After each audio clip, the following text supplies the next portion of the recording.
Hello friends, ये है WWF से रिलेटेड है। ये वीडियो है, ये यूपीएससी से ले करके स्मॉल लेवल तक की एग्ज़ाम में, गवर्नमेंट एग्ज़ाम में इसका इम्पोर्टेंस बहुत ज़्यादा है। ठीक है। और इसके अलावा कोई भी किसी भी सेक्टर के लोगों को अगर WWF से रिलेटेड इंफॉर्मेशन ही रखना है, वो भी बहुत इम्पोर्टेंट हो जाता है, क्योंकि इन्वायरमेंट वर्ल्ड में आज के करंट टाइम में काफ़ी ज़्यादा इम्पोर्टेंट रोल हो चुका है। तो आप इसको नॉलेज के पर्पज़ से और एग्ज़ाम के पर्पज़ से मेमोराइज कर सकते हैं, समझ सकते हैं, देख सकते हैं, क्योंकि ये जो है काफ़ी ज़्यादा इम्पोर्टेंट है। और अभी तक की जो 2-3 वीडियो लास्ट में बने हैं वो भी काफ़ी ज़्यादा इम्पोर्टेंट हो जाते हैं।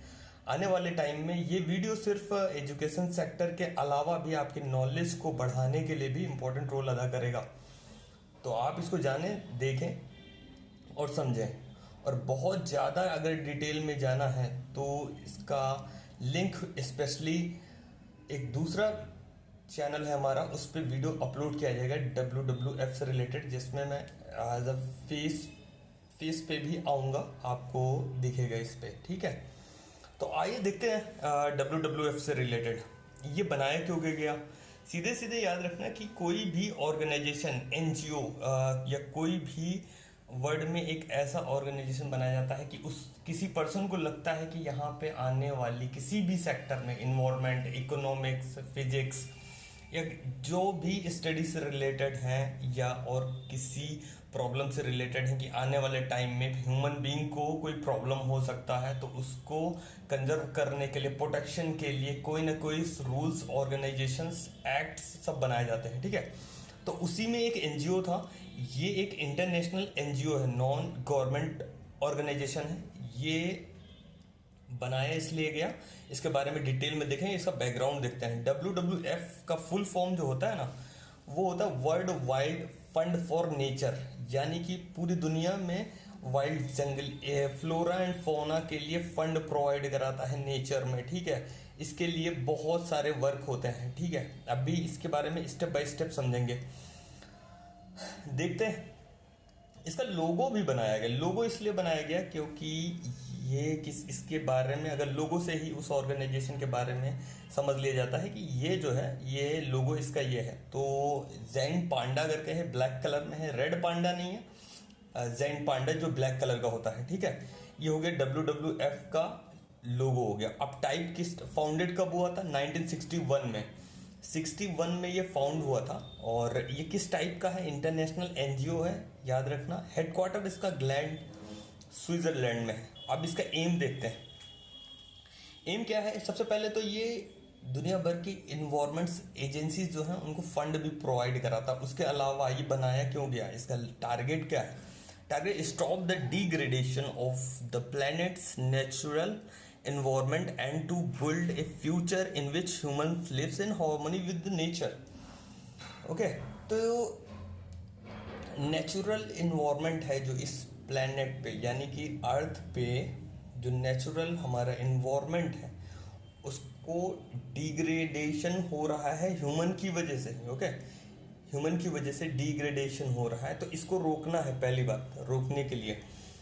और उसके बाद में बिल्ड करना है फ्यूचर को, या आने वाले समय को बिल्ड करना है। एक ऐसा फ्यूचर तैयार करना है कि इन्वायरमेंट और ह्यूमन एक साथ में बहुत अच्छे से रह सकें। ठीक है। तो इसका मेन मोटो ये है। और इसके बाद में मेन मोटो ये है, दुनिया भर के जितने भी हैं गवर्नमेंट्स ऑर्गेनाइजेशन हैं, नॉन गवर्नमेंट्स हैं, ऑर्गेनाइजेशन हैं, ये जो है सब में जहाँ जहाँ कॉन्ट्रैक्ट होगा, जहाँ जहाँ बात बनेगी, तो वहाँ पे एग्रीमेंट हो गए, कंसेंट होगा, तो ये लोग जा करके वहाँ अपनी बातें रखते हैं। और उस कोई ऑर्गेनाइजेशन, कंट्री या स्टेट भी इंक्लूड कर लो, ठीक है, स्पेशली स्टेट भी, तो उनसे जब कंसेंट होगा तो उसके बारे में ये अपनी इंफॉर्मेशन देते हैं, रिपोर्ट्स निकालते हैं। किसी भी टाइप की जो नई रिसर्चेस होते हैं उनसे बात करते हैं इन सब चीज़ों के लिए। ठीक है। अब बात आती है कि नेक्स्ट पॉइंट आता है कि ये निकालता क्या क्या है। ओके। कौन कौन सी चीज़ें आगे आता है, आगे इम्पोर्टेंट रोल अदा करता है किस किस सेक्टर्स में, उसके बारे में देखते हैं। सेक्टर्स, ये कुछ इम्पोर्टेंट पॉइंट्स हैं जो कि देखने वाला है यूपीएससी एग्जाम पे, यूपीपीसीएस में काफ़ी ज़्यादा इंपॉर्टेंट हो जाता है, ठीक है। और वनडे एग्जाम में भी इंपॉर्टेंट हो जाता है। ये कहीं पूछा नहीं गया, फर्स्ट नंबर को जो है ना ए नंबर का, ये कहीं पूछा नहीं गया, लेकिन है बहुत इंटरेस्टिंग और बहुत अच्छा है, ठीक है। तो डेप्थ फॉर नेचर स्वैप, इसमें क्या होता है, डेप्थ फॉर नेचर स्वैप ये बना कब था, ये फाउंड कब हुआ था, ये रिलीज करता है WWF, ये रिलीज करता है, WWF के अंडर में आता है। जब भी कभी क्वेश्चन पूछा गया डेप्थ फॉर नेचर स्वैप किससे एफिलेटेड है, तो WWF से होएगा, ठीक है। और फाउंड कब हुआ था, 1987 में। 1987 में एक इंटरेस्टिंग कांड हुआ जो जिसके बारे में अभी देखते हैं क्या हुआ था। 1987 में बोलिविया और कंजर्वेशन इंटरनेशनल के बीच में एक टाई अप हुआ। कहने लगे कि अगर बोलिविया, इसके बारे में बहुत ज़्यादा डिटेल में नहीं जा रहा हूँ, लेकिन डेप्थ फॉर नेचर के लिए एक स्वैप के लिए एक अलग से वीडियो बनेगा, बस एक मोटा मोटा समझ लो ये होता क्या है, फिर बाद में ये कंजर्वेशन इंटरनेशनल एंड बोलिविया समझ जाएंगे। ये डेप्थ फॉर नेचर स्वैप जो है are a financial transactions in which a portion of a developing nations foreign debts is forgive in exchange for local investment in environment conservation measure. अभी इसमें कहता क्या है, दो कंट्रियां हैं या कोई एक कंट्री जो डेब्ट में है, दूसरी कंट्री जो है वो कोई इंटरनेशनल ऑर्गेनाइजेशन है या कोई कंट्री ही है, ठीक है। ये कहते हैं कि अगर डेब्ट में हो तो आप अपनी कंट्री के अंडर में, कंट्री के अंडर या क्रॉस द कंट्री कहीं भी इन्वायरमेंट कंजर्वेशन से रिलेटेड आप कोई इन्वेस्टमेंट करते हो तो आपका फॉरेन डेब्ट जो है वो माफ़ कर दिया जाएगा, मतलब कि उसको फॉरगिव कर दिया जाएगा। एक बात, दूसरी बात, ये सिर्फ डेवलपिंग कंट्री के लिए है। जो लोग डेवलपिंग कंट्री में है ना, तो उनका डेब्ट माफ़ कर दिया जाएगा। यानी कि एक कंट्री दूसरे कंट्री से लेती है तो वो जो है अपने यहाँ पे लोकल मतलब अपनी कंट्री के अंडर में अगर कोई इन्वायरमेंट कंजर्वेशन से कोई एक्टिविटी करते हैं तो उनका कुछ परसेंट, यानी कि सारा डेब्ट माफ़ कर दिया, कुछ परसेंट डेब्ट माफ़ कर दिया जाएगा, ओके, मतलब फ्री कर दिया जाएगा, ठीक है आप मत दो, आप अभी डेवलपिंग नेशन में हो। तो उसी तरह से ये कंजर्वेशन इंटरनेशनल और बोलिविया के बीच में एक कंसेंट हुआ था, तो वहीं से ये स्टार्ट हो जाता है डेब्ट फॉर नेचर स्वैप, और ये जो है ये WWF के अंडर में आता है। तो ये एक इम्पॉर्टेंट चीज़ है, ये आने वाले IAS के एग्ज़ाम में पूछा जा सकता है, क्योंकि ये थोड़ा मुझे जो लग रहा है स्पेशली इम्पॉर्टेंट चीज़ है, ये बहुत अच्छी चीज़ है। अभी आते हैं नेक्स्ट पॉइंट पे। ये एक स्वैप, ये एक टर्मिनोलॉजी है, ये एक पॉइंट है जो WWF के अंडर में आता है। नेक्स्ट पॉइंट देखते हैं। अभी ये B नंबर का पॉइंट है, और इसमें क्या होता है, लिविंग प्लैनेट रिपोर्ट जो है ये फाउंड हुआ था 1998 में। अब देखते हैं B नंबर का पॉइंट है लिविंग प्लैनेट रिपोर्ट, इसके बारे में देखते हैं ये फाउंड कब हुआ था, 1998 में। और कितने सालों पे ये रिपोर्ट्स निकालती है, वो है एवरी 2 ईयर पे।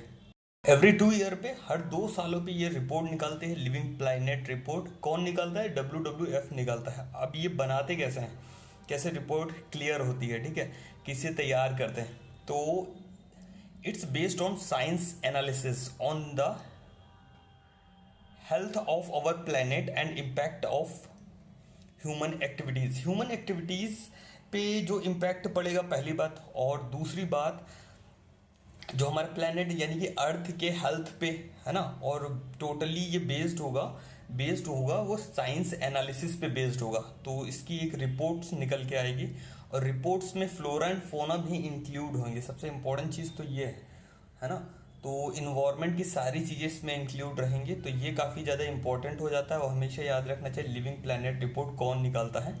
इसके बारे में भी अगर करंट अफेयर्स में कोई भी चीज़ आती है तो बहुत ज़्यादा डिटेल में आपको बताया जाएगा, specially for UPSC examination, okay.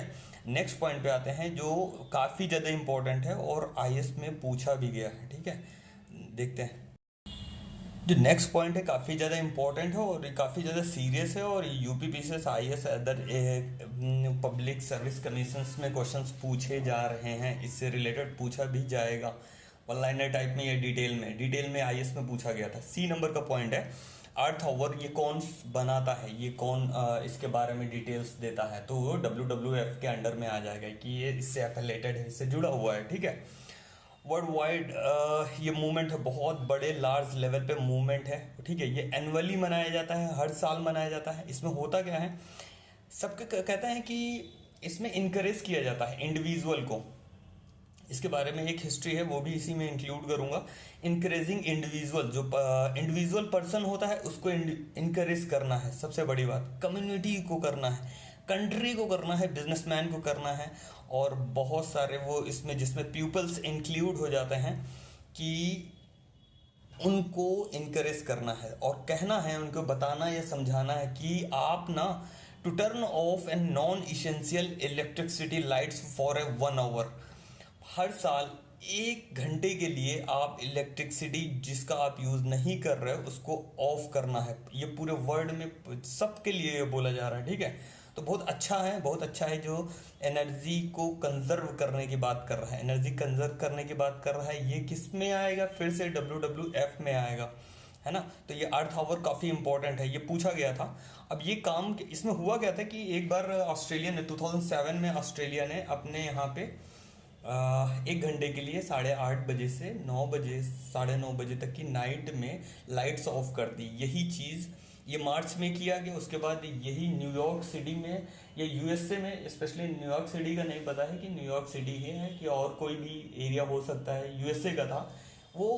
उन लोगों को ऑस्ट्रेलिया के ये कॉन्सेप्ट बहुत अच्छा लगा, तो उन्होंने अक्टूबर, नवंबर, दिसंबर के टाइम में भी USA में ऐसा किया।